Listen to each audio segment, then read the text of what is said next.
আজ থেকে মাত্র 10 দিন আগে গত 25শে জুন আভ্যন্তরীণ জরুরি অবস্থা জারির 50 বছর পূর্তি উপলক্ষে ভারতীয় জনতা পার্টি এবং তাদের পরিচালিত সরকার গেজেট নোটিফিকেশন করে সেই দিবসটিকে সংবিধান হত্যা দিবস হিসাবে সারা দেশে তারা উদযাপন করেছেন। অর্থাৎ ভারতীয় জনতা পার্টি হল যে ভারতীয় গণতন্ত্রের সবচেয়ে শক্তিশালী, উজ্জ্বল বা একনিষ্ঠ রক্ষক বা ভক্ত হিসাবে, কিন্তু সেই দল পরিচালিত সরকার এবং সেই দল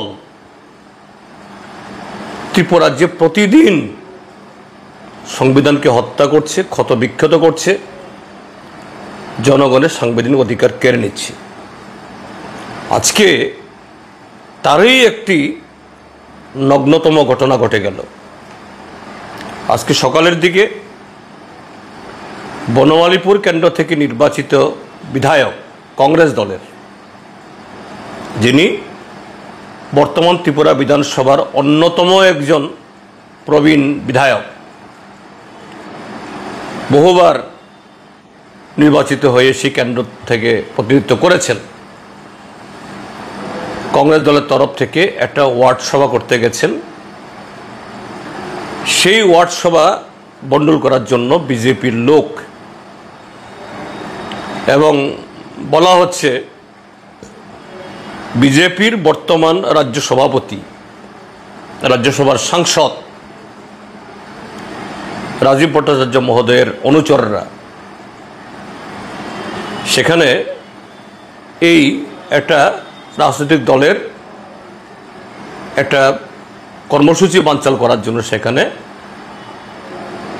প্রায় সশস্ত্র অবস্থায় গিয়ে পৌঁছেছে, অশ্রাব্য গালিগালাজ করেছে। যথারীতি বিজেপি সরকার পরিচালিত পুলিশ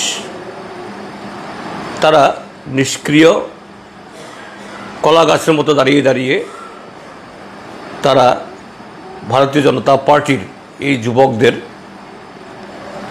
তাদের এই গণতান্ত্রিক অধিকার হরণ, একটা নির্বাচিত বিধায়ককে তার কাজে বাধা দেওয়া, এটা করেছেন। তারা নিরদর্শ হয়ে দাঁড়িয়েছেন সেখানে। তো এই জায়গাতেই ভারতীয় জনতা পার্টি তারা কতটুকু গণতান্ত্রিক, সংবিধানকে মানেন, এইভাবেই তারা তার পরিচয় দিচ্ছেন। আমি এই ঘটনার তীব্র নিন্দা জানাচ্ছি। এই সাম্প্রতিক সময়েতে বেশ কয়েকবার রাজ্যের মুখ্যমন্ত্রীর উদ্দেশ্যে কথা বলেছি, চিঠিও দিয়েছি বিভিন্ন ঘটনা উল্লেখ করে। আমি তাকে বলবো, আপনি হাল ধরুন।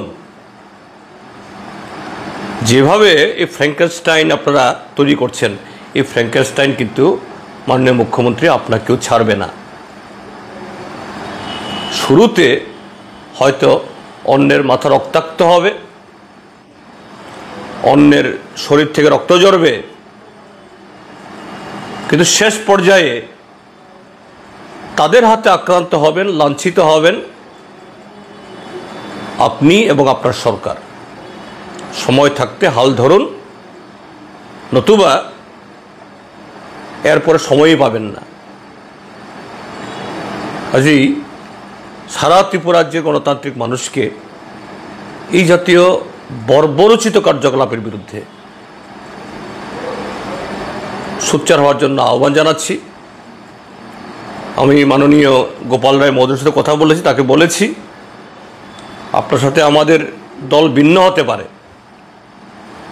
কিন্তু গণতন্ত্র সুরক্ষায়, নাগরিকের অধিকার এটাকে অটুট রাখার ক্ষেত্রেতে আমাদের সমস্যার কথা বলতে হবে। ভোট যখন আসবে তখন কে কোন দিকে ভোট দেবে, কি হবে, এটা অন্য বিষয়, কিন্তু গণতন্ত্র না থাকলে সে ভোটের মাহাত্ম্য কি থাকবে? ভারতীয় জনতা পার্টির হাতে আজকে গণতন্ত্র বিপন্ন। এ রাজ্যকে তারা একটা ল্যাবরেটরিতে পরিণত করেছে, গণতন্ত্র হত্যার নানা ধরনের পরীক্ষা নিরীক্ষা করে।